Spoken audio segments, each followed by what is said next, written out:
ప్రతి ఆదివారం చిన్నపిల్లల ప్రార్థనలో తప్పనిసరిగా పిల్లల్ని ఎంటర్ చేయండి. ఈరోజు చిన్నపిల్లలు ఎలాంటి పరిస్థితుల్లో ఉన్నారో మరి స్టార్టింగ్లో యశ్వంత్ చెప్పాడు, మీరు విన్నారు. 2 రకాలుగా పిల్లలు మారిపోతున్నారు. 2000 సంవత్సరం నుంచి 2014 వరకు ఉన్న పిల్లలు ఒక జాబితా, 2014 నుంచి తర్వాత వచ్చినటువంటి పిల్లలందరూ మరొక జాబితాగా 2 జాబితాలుగా విడగొట్టి మరి మొదటి జాబితాలో పిల్లలు ఎలా ఉన్నారో, రెండవ జాబితాలో పిల్లలు ఎలా ఉన్నారో 2 విషయాలు స్పష్టంగా అందించడం జరిగింది. నిజంగా ఈరోజు పిల్లల పరిస్థితి చూస్తే చాలా బాధాకరంగా ఉంది. మనం ఈ దశలోనే పిల్లల మీద దృష్టి పెట్టి కొంచెం మనసు పెట్టి వాళ్ళని దేవునికి కనెక్ట్ చేయగలిగితే చాలా విషయాల్లో వాళ్ళు బ్యాలెన్స్ అవుతారు. ఓ మంచి భవిష్యత్తుని వాళ్ళు స్వతంత్రించుకుంటారు.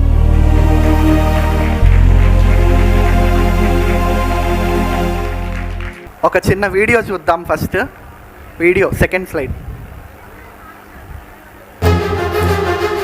Audio right. నేనంత ఎదిగిన దాన్ని కాదు, ఫస్ట్ నుంచి చాలా విషయాలు అర్థం కావు, కానీ పెద్దవారికి కష్టమైన కొన్ని పనులు నేను చేయగలను. వారి కోసం నేను రిమోట్ ఆన్ చేయగలను, టీవీ ఆన్ చేయగలను, ఛానల్స్ చేంజ్ చేయగలను. కొన్నిసార్లు నా తమ్ముడికి నేనే బేబీ సిట్టర్. వాడిని చూసుకుంటాను, వాడితో ఆడుకుంటాను, కొన్నిసార్లు తినిపిస్తాను, కొన్నిసార్లు డైపర్స్ కూడా చేంజ్ చేస్తాను.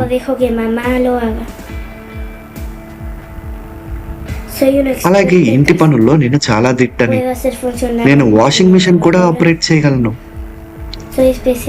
నేను చాలా బాగా మాట్లాడతాను, నా ప్రాజెక్ట్ చేసుకుంటాను, కొత్త విషయాలు తెలుసుకుంటాను, గేమ్స్ ఆడుకుంటాను, వీడియోస్ చూస్తాను. నేను ఒక సువార్థికురాలను అవ్వాలనుకుంటున్నాను. యేసయ్య గురించి నేను చెప్పాలనుకుంటున్నాను, కానీ నా తల్లిదండ్రులు నువ్వు ఇంకా పెరగలేదు అని అంటున్నారు. నేను రోగుల కోసం ప్రార్థించాలనుకుంటున్నాను.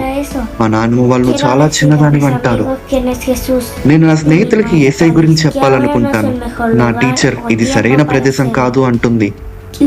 నాకు అర్థం కాదు ఏంటి అంటే, నేను టెక్నాలజీకి, స్టడీస్కి, స్పోర్ట్స్కి, యాక్టివిటీస్కి, ఇంటి పనులకి చిన్నదాన్ని కానప్పుడు దేవుని పనికి ఎందుకు చిన్నదాన్ని అవుతాను? నేను ఇంట్లో ప్రార్థించగలిగినప్పుడు నా స్నేహితులతో కలిసి ఎందుకు ప్రార్థించకూడదు? ఇంట్లో దేవుని గురించి చెప్పినప్పుడు బయట వారితో నేను ఎందుకు చెప్పకూడదు? అవును, నేను చిన్నపిల్లనే, నాకు 8 ఏళ్ళు, కానీ నేను పెద్ద మార్పుని తేగలను. నాకు యేసయ్య అంటే చాలా ఇష్టం. ఆయన మనతో ఇలా అన్నాడు, పిల్లల్ని కలుపుకొని నన్ను గురించి ఇతరులకు ప్రకటించండి అన్నాడు. మీరు నన్ను ప్రకటించనిస్తారా? మీరు మా స్నేహితులతో నడుస్తారా? మేమందరం యేసులో నడవడానికి సహాయం చేస్తారా? మీలో ఎంతమందికి యేసయ్య గురించి ప్రకటించాలి అని ఉంది? ఎంతమందికి యేసయ్య గురించి ప్రకటించాలని ఉంది? మీలో తనకున్న స్కిల్స్ అన్నీ కూడా ఉన్నాయి కదా. మీరు ఇంకా చాలా స్కిల్డ్ పిల్లలు, చాలా టాలెంటెడ్ పిల్లలు ఉన్నారు. అయితే తన బాధ ఏంటంటే, అన్ని విషయాల్లో నన్ను యాక్సెప్ట్ చేస్తారు, కానీ దేవుడి విషయంలో, దేవుడి గురించి ప్రకటించే విషయంలో కానీ నన్ను యాక్సెప్ట్ చేయలేదు. నువ్వు ఇంకా చిన్నదానివే, నీకు ఇంకా వయసు ఉందిలే, ఇప్పుడే ఎందుకు ఇలా, కొంచెం వయసు వస్తుంది, వయసు వస్తున్నప్పుడు అప్పుడు నమ్ముకోవచ్చులే దేవుడిని, లేకపోతే అప్పుడు దేవుడు పని చేయొచ్చులే అని పెద్దవాళ్ళు చూపించే నెగ్లిజెన్సీని ఆ పాప అలా వ్యక్తం చేసింది. తర్వాత ఇక్కడ మీకు ఒక పిక్చర్ కనిపిస్తుంది. ఆ పిక్చర్లో ఏముంది? 2 క్యాండిల్ ఒకేలా ఉన్నాయా? ఒకటేమో కొత్త క్యాండిల్, ఇంకోటి సగం కాలిపోయిన క్యాండిల్. ఇప్పుడు ఆ 2 క్యాండిల్లో ఏది పెద్దవాళ్ళు, ఏది పిల్లలు? చిన్నగా ఉంది కాబట్టి అది ఏంటి? పిల్లలు. పెద్దగా ఉన్నారు కాబట్టి అది పెద్దోళ్ళు కాదు. చిన్నగా ఉన్న క్యాండిల్ అంటే సగం కాలిపోయిన క్యాండిల్ పెద్దవాళ్ళని సూచిస్తుంది. కొత్తగా ఉన్న క్యాండిల్, పొడుగ్గా ఉన్న క్యాండిల్ పిల్లల్ని సూచిస్తుంది. అయితే ఈ 2 పిక్చర్స్ ఎందుకు పెట్టడం జరిగిందంటే, ఈ సగం కాలిపోయిన క్యాండిల్ వెలిగితే కొంత టైం వరకే వెలుగుతుంది. అదే ఆ చిన్న క్యాండిల్ వెలిగితే ఎక్కువ టైము వెలగగలుగుతుంది. అలాగే పెద్దల కంటే దాదాపు శేష జీవితం సగానికి సగం అయిపోయింది. వాళ్ళు ప్రభావితం చేయగలిగితే ఇంకా వాళ్ళ లైఫ్లో మిగతా ఏజ్లో వాళ్ళు ప్రభావితం చేయగలరు. కానీ పిల్లలు చిన్నప్పటి నుంచే వాళ్ళని వెలిగించి సరైన ప్రదేశంలో వాళ్ళని పెడితే ఆ వెలుగు ఆరిపోకుండా చూసుకుంటూ ఉంటే వాళ్ళు చిన్నప్పటి నుంచే ఎంతోమందిని ప్రభావితం చేయగలరు. హల్లెలూయా. కాబట్టి అయితే ఈ జనరేషన్ని వెలిగించడం చాలా కష్టమైపోతుంది. చాలా జనరేషన్ చేంజెస్ వచ్చాయి. ఒకప్పుడు మన పెద్దవాళ్ళని కనుక మనం చూస్తే వాళ్ళు అంటారు, మేము అప్పుడేం అలా లేంరా, మేము చాలా పద్ధతిగా ఉన్నాం, మేము అలా తిరిగాం అలా చేసాం ఇలా చేసాం అని చెప్పేసి చాలా విషయాలు మన పెద్దోళ్ళు చెప్తూ ఉంటారు. అయితే ఇప్పుడు జనరేషన్ మారిపోయింది. ఇప్పుడు మనం సండే స్కూల్ డీల్ చేస్తుంది 2 జనరేషన్లతో. ఎన్ని జనరేషన్లతో? 2 జనరేషన్లు. అందులో ఒక జనరేషన్ని జనరేషన్ జీ అంటే జెన్ జీ అంటారు. జనరేషన్ జెడ్ ఏం జనరేషన్ జెడ్. ఇంకొక జనరేషన్ జెన్ ఆల్ఫా. అసలు ఈ జెన్ జీ మరియు జెన్ ఆల్ఫా పిల్లలు శారీరకంగా, మానసికంగా, సాంఘికంగా, ఆత్మీయంగా ఎలా ఉన్నారో మనం ఇప్పుడు తెలుసుకుందాం. మొదటిగా జెన్ జీ అంటే 1977 నుంచి 2012 వరకు ఉన్న వాళ్ళని జెన్ జీ అంటారు. అలాగే జెన్ ఆల్ఫా 2013 తర్వాత నుంచి ఉన్న వాళ్ళని జెన్ ఆల్ఫా అంటారు. మనము ఈ జనరేషన్ జీ వీళ్ళలో శారీరకంగా చూస్తే ఎన్నో పోస్చరల్ చేంజెస్ ఉంటాయి. అంటే వాళ్ళ బాడీ అమరిక చాలామంది వంగిపోయి ఉండడం, తల ముందుకుండడం, ఇలాంటి అమరిక కలిగి వాళ్ళ శరీరంలో వాళ్ళు ఉంటారు. అలాగే వాళ్ళకి ఫాస్ట్ ఫుడ్ హ్యాబిట్స్ ఉన్నాయి. ఈ రోజుల్లో చాలా రకరకాల ఆహారాలు అనేవి మార్కెట్లోకి ఎంటర్ అవుతున్నాయి. అలాంటి చాలా ఫుడ్స్కి వాళ్ళు అలవాటు పడి ఫాస్ట్ ఫుడ్ హ్యాబిట్స్ ఉంటున్నాయి. అలాగే నిద్రలేమి, వాళ్ళకున్న టెన్షన్స్ వల్ల కానీ చాలామందికి ఇన్సోమ్నియా అనే వ్యాధితో బాధపడుతున్నారు. ఆ వ్యాధి వల్ల నిద్రలేమి అనేది వస్తుందన్నమాట. ఈ విధంగా జెన్జీ వాళ్ళు శారీరకంగా బలహీనంగా ఉన్నారు. ఇక జెన్ ఆల్ఫా విషయానికి వస్తే వారికి చూపు మరియు ఆలోచన శక్తి తగ్గి ఉంటుంది బై డిఫాల్ట్. అలాగే శారీరక ఎదుగుదల కూడా తగ్గి ఉంటుంది. అలాగే వారు చిన్న వయసులో నుంచే వాళ్ళకి ఒబేసిటీ కలిగి ఉంటారు. అంటే బాల్య దశలో వారికి ఉబ్బసం ఉండే అవకాశాలు ఎక్కువగా ఉన్నాయి జెన్ ఆల్ఫా జనరేషన్కి. ఇప్పుడు జెన్ జీ మరియు జెన్ ఆల్ఫా యొక్క మానసిక పరిస్థితుల గురించి తెలుసుకుందాం. మొదటిగా జెన్ జీ విషయానికి వస్తే సోషల్ మీడియా ప్రెషర్. ఈ జనరేషన్లో చాలా సోషల్ మీడియా అనేది చాలా డెవలప్ అయిపోయింది.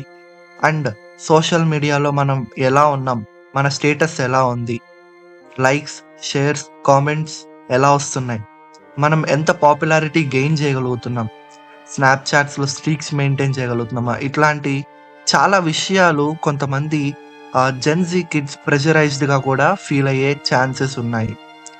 అలాగే ఈ జనరేషన్కి ఆతృత, ఆవేశం ఎక్కువ. ప్రతిదానికి త్వరపడి నిర్ణయం తీసుకోవడం, ప్రతి చిన్నదానికి ఎక్కువగా రియాక్ట్ అవ్వడం, దీన్నే బర్న్అవుట్ కల్చర్ అంటారు. అలాగే ఈ జనరేషన్ వాళ్ళకి మానసికంగా భవిష్యత్తును గురించిన ఆందోళన ఉంటుంది. ఎందుకంటే చాలా మంది జెన్జీ కిడ్స్ ఈ పాటికి కొన్ని బాధ్యతలు భరించే వారిగా ఉన్నారు. అలాగే వాళ్ళ కెరియర్ మీద కూడా వాళ్ళు ఆలోచించి ఆ భవిష్యత్తును గురించిన ఆందోళన అనేది వాళ్ళు కలిగి ఉంటారు. ఇక జెన్ ఆల్ఫా విషయానికి వస్తే వారు ఎక్కువగా అటెన్షన్, అంటే వారి యొక్క అటెన్షన్ స్పాన్ అనేది చాలా తక్కువగా ఉంటుంది.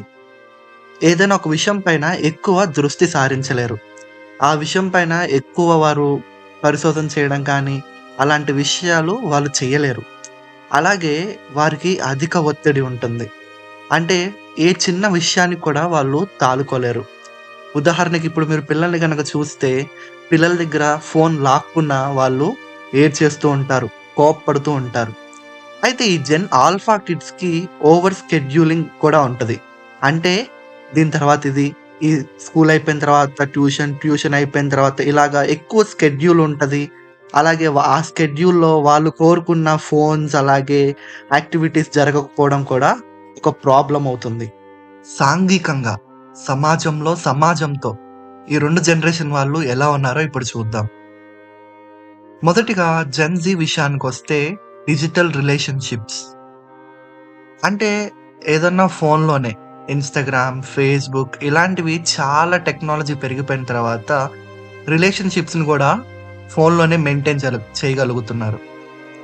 అంటే ఫోన్‌లో అయితే చాట్ చేయగలరు. కానీ ఫేస్ టు ఫేస్ ఆ చాట్ చేసిన ఇద్దరే మళ్ళీ ఫేస్ టు ఫేస్ మాట్లాడాలంటే చాలా కష్టమైపోతుంది. సో ఈ జెన్‌జీ కిడ్స్ డిజిటల్ రిలేషన్‌షిప్స్‌ని ఎక్కువగా మెయింటైన్ చేస్తున్నారు. అలాగే స్వయం నిరూపణకై పరితపించడం. అంటే క్రౌడ్‌లో వీళ్ళు స్టాండ్ ఔట్ అవ్వాలి అని వీళ్ళు ఎక్కువగా ఉంటూ ఉంటారు. అంటే వేరే వాళ్ళు కొంచెం అందంగా ఉన్నా, వేరే వాళ్ళు ఇంకొక ఏదైనా దాంట్లో టాలెంటెడ్‌గా ఉన్నా, ఇలాంటి విషయాల్లో అభద్రతా భావన అనేది జెన్‌జీ కిడ్స్‌కి వెళ్ళిపోతుంది. అలాగే ఎవరైనా నన్ను జడ్జ్ చేస్తారా? అంటే నువ్వు ఇలా ఉన్నావు, నువ్వేంటి ఇలా ఉన్నావు అని ఎవరైనా నన్ను ఏ విషయంలోనైనా జడ్జ్ చేస్తారా అని జెన్‌జీ కిడ్స్ ఎప్పుడూ కూడా ఆలోచిస్తూ ఉంటారు. ఆ యొక్క ఆలోచనలో పడి వాళ్ళు సమాజంతో ఇంటరాక్ట్ అవ్వడం, సమాజంతో కలవడం అనేది చాలా తగ్గిస్తూ ఉంటారు. ఇక జెన్ ఆల్ఫా విషయానికొస్తే వీళ్ళకి అసలు సోషల్ స్కిల్స్ అంటే సాంఘిక నైపుణ్యత అనేది చాలా తక్కువగా కనిపిస్తూ ఉంటుంది. ఎందుకంటే వీళ్ళు ఫస్ట్ నుంచే ఆ ఫోన్స్‌కి అలాగే ఆ టెక్నాలజీకి వాళ్ళు అడిక్ట్ అయి ఉంటారు కాబట్టి హ్యూమన్ రిలేషన్‌షిప్స్ అనేవి మెయింటైన్ చేయడం చాలా తక్కువగా మనం చూస్తూ ఉంటాం. అలాగే చిన్న వయసు నుంచే వారు చాలా అసభ్యంగా ఉండడం కూడా మనం కొన్ని సందర్భాల్లో చూడొచ్చు. ఎందుకు అంటే వారికి తెలియకూడని వయసులోనే ఏది మంచి, ఏది చెడ్డ అనేది ఆ టెక్నాలజీ వల్ల ఖచ్చితంగా ఎక్కువ ఇన్ఫర్మేషన్ అనేది వాళ్ళకి ఓవర్‌లోడ్ అవుతుంది. ఆ వల్ల ఏమవుతుంది అంటే వాళ్ళు చిన్నప్పటి నుంచే ఇదేనేమో, ఇలాగే ఉండాలేమో అని వాళ్ళు అలా ఉంటారు. అలాగే అసభ్యమైన వ్యాఖ్యలు చేస్తూ ఉంటారు. ఈ జనరేషన్‌లో ప్రతి ఒక్కటి కూడా డబుల్ మీనింగ్. ప్రతి ఒక్క మాట కూడా ఇంకొక అర్థాన్నిచ్చేలాగా అవుతూ ఉన్నాయి. అయితే వారికి చిన్నప్పటి నుంచి ఈ మాటలు ఇవన్నీ తెలియడం వల్ల వాళ్ళు కూడా బుల్లీయింగ్ అంటే అవతల వాళ్ళని కామెంట్ చేయడం, అవతల వాళ్ళని ఎగతాళి చేయడం, ఈ దృష్టిలోనే వాళ్ళు ఎక్కువగా ఎదుగుతూ ఉంటారు. ఇక ఆత్మీయత విషయానికొస్తే ఈ 2 జనరేషన్స్ ఎలా ఉన్నాయో ఇప్పుడు మనం చూద్దాం. మొదటిగా జెన్‌జీ. ఆత్మీయతలో వీరు చిన్న వయసు నుంచి కొంతమంది ఎదిగి ఉంటారు. ఎదిగినప్పటికి కూడా వారి చుట్టూ ఉన్న పరిస్థితులను బట్టి వాళ్ళు నమ్మకాలని ప్రశ్నిస్తూ ఉంటారు. అసలు ఇలాగే ఎందుకుండాలి? ఇలాగే ఎందుకు చేయాలి? ఇవన్నీ నిజమా? అబద్ధమా? అని తెలుసుకోవడానికి వాళ్ళు ప్రయత్నిస్తూ ఉంటారు. అలాగే ప్రేయర్ చేయాలన్నా, వాక్యం చదవాలన్నా ఇలాంటి ప్రతి విషయాలకు కూడా వాళ్ళు కారణాలు వెతుకుతూ ఉంటారు. అసలు ఇది ఎందుకు చేయాలి? లేదా వాటిని తప్పించుకోవడానికి కూడా కొన్నిసార్లు కారణాలు వెతుకుతూ ఉంటారు. అలాగే వీళ్ళు మైండ్‌ఫుల్‌నెస్ ట్రెండ్స్ అంటే మనసు ప్రశాంతతంగా ఉండే ట్రెండ్స్‌కి వీళ్ళు అట్రాక్ట్ అవుతూ ఉంటారు. అంటే ఆత్మీయతలో దొరికే శాంతి కంటే కూడా ఈ జుంబా డాన్సులు, యోగా, మెడిటేషన్ ఇలాంటి ప్రోగ్రామ్స్‌లో దొరికే శాంతి, ఆ మైండ్‌ఫుల్‌నెస్ అనే కాన్సెప్ట్ మీద రన్ అయ్యే ఈ ప్రోగ్రామ్స్‌కి ఎక్కువగా అట్రాక్ట్ అవుతూ ఉన్నారు. స్పిరిచువాలిటీ కంటే అంటే ఆత్మీయత కంటే కూడా మైండ్ఫుల్నెస్ ట్రెండ్స్కి ఎక్కువగా అట్రాక్ట్ అవుతున్నారు. తర్వాత జెన్ ఆల్ఫా కిడ్స్, అసలు వీళ్ళలో చాలామందికి అవగాహనే లేకపోతుంది. అసలు ఆత్మీయత అంటే దేవుడేంటి అంటే ఈ జెన్ ఆల్ఫా కిడ్స్ మాత్రం నిజంగా టెక్నాలజీతో చాలా జాగ్రత్తగా ఉండాలి. ఎందుకంటే పిల్లలకి చిన్నప్పటి నుంచే ఫోన్స్, టెక్నాలజీ అన్నీ ఎక్స్పోజర్ అయిపోతున్నాయి కాబట్టి వాళ్ళకి అసలు స్పిరిచువాలిటీ అనేది అవగాహన ఉండట్లా. అంటిల్ అన్లెస్ వాళ్ళ పేరెంట్స్ కానీ ఎవరైనా పెద్దవాళ్ళు కానీ అమ్మా హల్లెలూయా, వందనాలు, ప్రైజ్ ది లార్డ్, యేసయ్యా అని చెప్తే తప్పించి అది కొంచెం సేపే చూస్తున్నారు. చాలా అట్రాక్టివ్ కార్టూన్స్ అన్నీ ఉంటున్నాయి. అయితే ఇప్పుడు కార్టూన్స్ కూడా చిన్నపిల్లలు కార్టూన్సే కదా చూడొచ్చు అని అనుకుంటున్నాం, కానీ కార్టూన్స్ కూడా చాలా ఎలా అంటే బోల్డ్గా చిన్నపిల్లలైనా పర్లేదు, ట్రెండ్ మారుతుంది అన్నట్టు వాళ్ళు కార్టూన్స్లో కూడా బోల్డ్నెస్ అనేది యాడ్ చేస్తున్నారు, అసభ్యత అనేది యాడ్ చేస్తున్నారు. కాబట్టి పేరెంట్స్ దయచేసి జాగ్రత్తగా చూసుకోండి. మీ పిల్లలకి ఫోన్స్ ఇస్తున్నప్పుడు అందులో ఏమొస్తుంది, చైల్డ్ లాక్ ఇలాంటి కొన్ని సిస్టమ్స్ ఉంటాయి, అయినప్పటికీ కూడా జాగ్రత్తగానే ఉండాలి. ఇలాగా అసలు స్పిరిచువాలిటీ గురించి అవగాహనే లేకుండా పోతుంది. డిజిటల్ డిస్ట్రాక్షన్స్ మనం మాట్లాడుకున్నాం. ఈ ఫోన్స్, ల్యాప్టాప్స్, ఈ టెక్నాలజీ ఏదైతే ఉందో వాళ్ళని ఆత్మీయత నుంచి డిస్ట్రాక్ట్ చేస్తుంది. అలాగే early exposure to right and wrong creating confusion. వాళ్ళకి ముందే ఇది కరెక్ట్ ఇది తప్పు అని తెలుస్తుంది. మనం మళ్ళీ వాళ్ళకి ఇంకొక ఒపీనియన్ ఇచ్చినప్పుడు అది వాళ్ళు కన్ఫ్యూజ్ అయిపోతున్నారు. కాబట్టి వాళ్ళు చిన్నప్పటి నుంచి అంత వెల్ నాలెడ్జ్డ్గా, అంటే డిజిటల్ పరంగా, ఫేక్ న్యూస్ పరంగా, ఫేక్ థింగ్స్ పరంగా వాళ్ళు ఎక్కువ వెల్ నాలెడ్జ్డ్ అవుతున్నారు, బాగా తెలుసుకుంటున్నారు దాని గురించి. కాబట్టి అలాంటి విషయాల్లో కూడా వాళ్ళు ఇన్వాల్వ్ అయి ఉన్నారు. కాబట్టి స్పిరిచువాలిటీ అనేది తగ్గింది. అయితే ఈ జెన్జీ కిడ్స్ని, జెన్ ఆల్ఫా కిడ్స్ని తండ్రి సన్నిధి సండే స్కూల్స్ డీల్ చేస్తుంది. అంటే దాదాపు ఇప్పుడు చిన్న చిన్న పిల్లలందరూ కూడా జెన్ ఆల్ఫా కిడ్స్ ఉంటారు. కొంచెం పెద్ద పిల్లలైతే జెన్జీ కిడ్స్ కూడా ఉంటారు. 2001 నుంచి పుట్టిన పిల్లలు కూడా ఉంటారు. అంటే వాలంటీర్స్గా అలాగా వాళ్ళు వాడబడుతున్నారు. అయితే తండ్రి సన్నిధి సండే స్కూల్స్ మెయిన్ బ్రాంచ్లో దాదాపు 600 మంది పిల్లల్ని ఎవ్రీ సండే గ్యాదర్ చేయగలుగుతున్నాం. దేవునికి మహిమ. అలాగే దైవజనులు ప్రతి సేవకుల కూటంలో కూడా తెలియజేసిన విధంగా సండే స్కూల్స్ ప్రతి బ్రాంచ్లో కూడా సండే స్కూల్ అనేది చాలా ముఖ్యమని చెప్పి దైవజనులు తెలియజేశారు. ఆ విధంగానే ప్రతి బ్రాంచ్ దైవజనులు కూడా దానికి విధేయత చూపించి చాలా సండే స్కూల్స్ని ఎస్టాబ్లిష్ చేశారు. అంటే అఫీషియల్గా మా వరకు వచ్చినాయి 30+ బ్రాంచెస్ సండే స్కూల్స్ ఎస్టాబ్లిష్ అయినాయి. సుమారు 1000 మంది పిల్లల్ని ప్రభావితం చేయగలుగుతుంది సండే స్కూల్స్ టీమ్.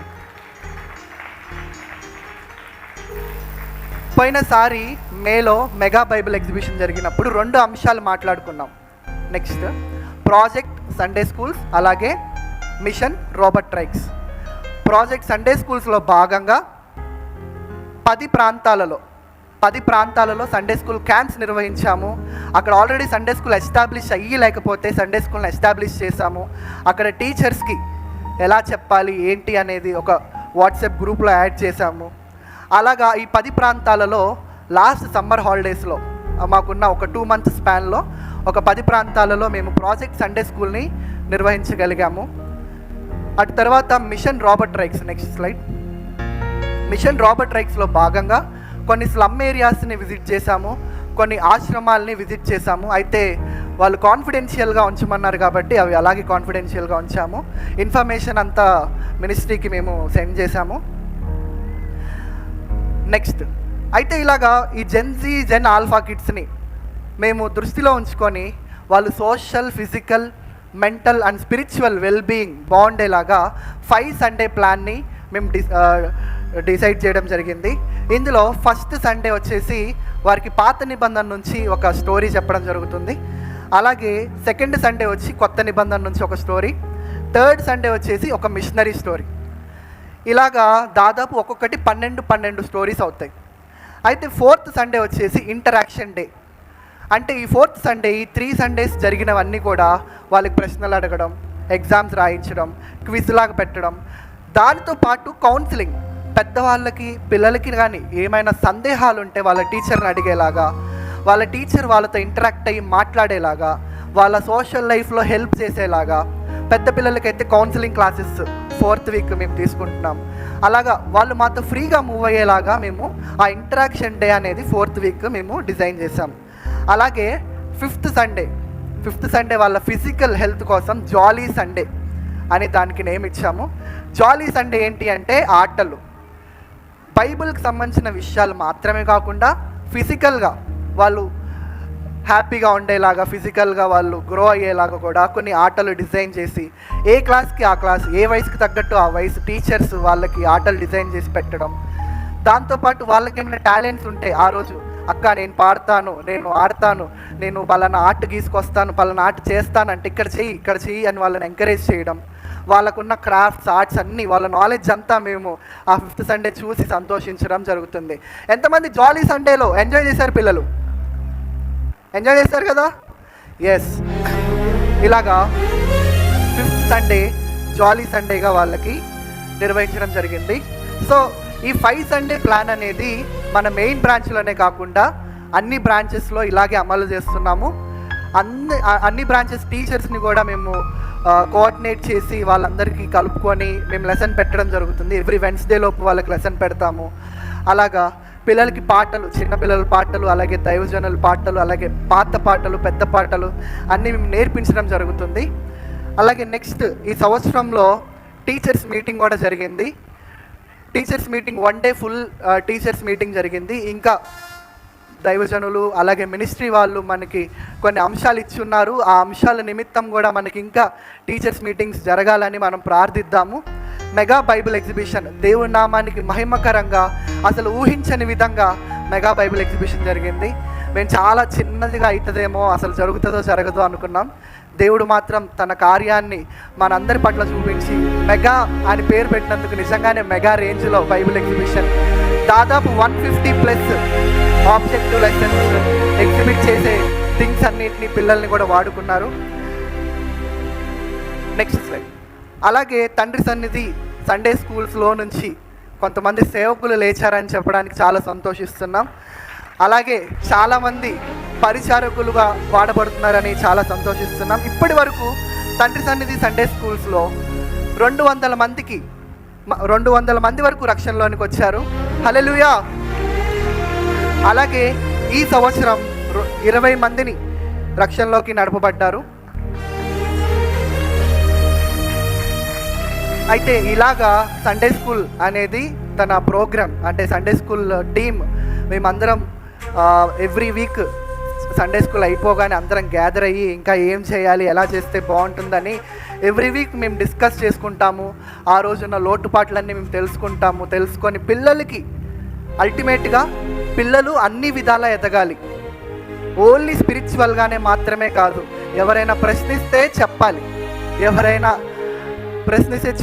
ఎవరు ఏది అడిగినా చెప్పాలి. దానితో పాటుగా వాళ్ళకి ఫిజికల్గా గ్రో అయ్యేలాగా, సోషల్గా గ్రో అయ్యేలాగా, వాళ్ళకి కమ్యూనికేషన్ స్కిల్స్ పెరిగేలాగా టీచర్స్ కష్టపడుతున్నారు, వాళ్ళు కూడా పెరుగుతున్నారు. అలాగే పిల్లలకు కూడా పెంచడానికి మేము చాలా ప్రయత్నిస్తున్నాము. ఇంకా చాలా విషయాల్లో దేవుడు మాకు సహాయం చేస్తాడని మేము నమ్ముతున్నాము. ఇంకా సండే స్కూల్ పరిచర్య ఇంకా గొప్పగా చేయాలని టీచర్స్ అందరం ఆశ కలిగి ఉన్నాము. అందరూ మా కోసం ప్రార్థించండి. Last slide. ఈ విషయం నేను ఎప్పుడూ చెప్తూ ఉంటాను. పిల్లలు నేడు సంఘం ఎదుట ఉన్న గొప్ప సవాలు, అపూర్వమైన అవకాశాలు. పిల్లలు సంఘానికి గొప్ప అవకాశం. సంఘం పరిచర్య చేయాలన్నా, సంఘం సువార్త వ్యాప్తించాలన్నా ఒక్కసారి పిల్లల్ని ఇన్వాల్వ్ చేస్తే అది ఇంకా వేరే